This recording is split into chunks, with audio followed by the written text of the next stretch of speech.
Hello guys, welcome back. My name is Nathan and today we're going to be discussing Mitch Marner and him signing a 6-year extension with the Toronto Maple Leafs. Now after all the speculation, rumors, news, and drama, Mitch Marner is finally a Toronto Maple Leaf. Sounds crazy saying it, but we're here finally. So when it comes to the contract, what is the contract details? And is this a good contract or a bad contract for the Toronto Maple Leafs? Watch till the end to find out.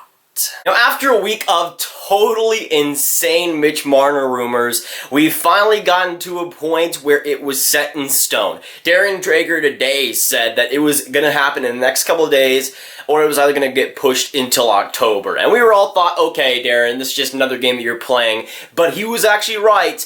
Mitch Marner actually signed and is a Toronto Maple Leaf. If you would have said, like a week ago, that Toronto would have signed him right at training camp, I would have thought you were insane.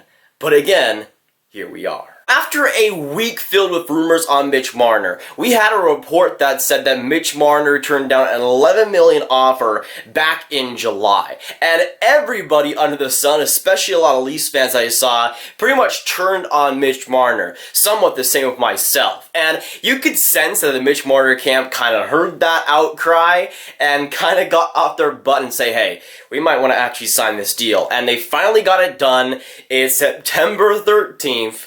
Not a better day to get it done than this one, Toronto. And after last year's fiasco of having William Nylander hold out until December, it looks like for Toronto we won't have another escapade of that happening this time around, which I think for Toronto is fantastic news.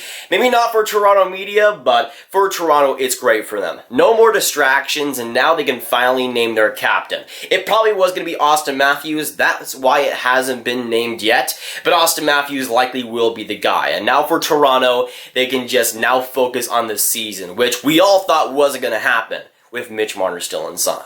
I'm sorry it's taken me this long to actually get to the contract itself, but when it comes to the Marner contract, it'll be at 6 years straight, and it will be at $10.8 million. About $800K less than Austin Matthews. And this is a contract that I kind of saw being in that range. I thought Toronto, by the end of it, would have probably signed Mitch Marner for less than 10, but I thought they were going to go into October, maybe even November for that, so obviously that's a different story. Right now, we're in September, and again, I would have never thought we'd actually get it done by now.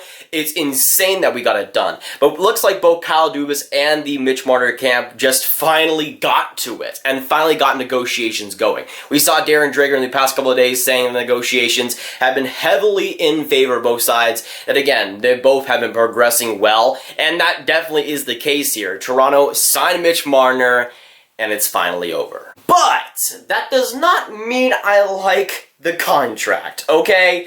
6 years, which is fine. One more year after Austin Matthews' deal comes up. But that's not the problem here. The problem is the AAV, and honestly, when it comes to Mitch Marner, he was asking for like $12 million. So at that point, 10.8 doesn't look too bad.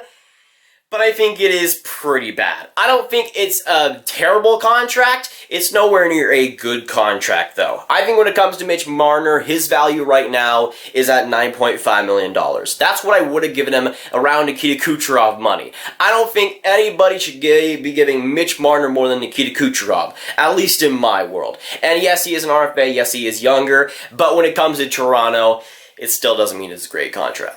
And yes, as a person who likes the Leafs, I do like to see Mitch Marner signed. I like to see Mitch Marner as a Toronto Maple Leaf. He's super talented, and quite frankly, super good. But I'm not sure if a super good player deserves $10.8 million. You know, that's kind of reserved for the better than just pretty good players. And I think, honestly, when it comes to Marner, he's in that category. He took until getting Tavares on his line to put up more than 70 points. So I think when it comes to Marner, we'll really have to see what he's made of here. He's earned the big cash already, which is a dangerous game for Toronto to play. But again, if he keeps playing with Tavares, I think he will still keep producing. And of course, he's just going to get better and better. But while I am, again, not the biggest fan of the contract, I do like to see Mitch Marner on the team. I do like to see Mitch Marner at training camp, which was a big thing that William Nylander missed last year. I think that's huge for Mitch Marner to really get going and get in the mood of the season, because if he would have held out to October, November, maybe into December, he would have been instantly off the bat at a disadvantage. For Toronto, though, it's a big thing to get him done at training camp, which again, I don't think anybody expected. But it's also a huge deal for all the other RFAs in the class. We saw all of those other RFAs kind of just waiting to see what Mitch Marner might do. But now since Mitch Marner is signed in training camp, it now means that guys like Mikko Rantanen, Matthew Tkachuk, Brock Besser, Patrick Laine have now kind of gotten the door opened. They know what their value is, they know what Mitch Marner gets, so now the floodgates have practically opened. It'll be super fun to see what happens in the next couple of weeks if more RFAs end up signing. But right now, surprisingly, Mitch Marner is the first one to go. But of course, with this video, I need to hear your guys' thoughts down those comments down below. So let me know what you think about this Mitch Marner contract extension, and of course, the details of the contract. What do you think about this contract, and do you think it's a good one or a bad one? But if you guys want some more Grav videos just like this one, you should click on this card right here to watch my video on Patrick Laine and if he should leave the Winnipeg Jets. Trust me, it's a good one. But that'll be it for today, guys. If you guys enjoy, make sure you hit that like button, hit that subscribe button, and hit that notification bell if you haven't already. Again, comment those thoughts down below, and let me know what you think about this contract as well, if it's good or if it's bad. Share this video with your friends as well. Growing the Grav game, trying to get to 10K subscribers as well. Everything counts. I'm Nathan, and I'll see you guys in the next video or stream. Goodbye.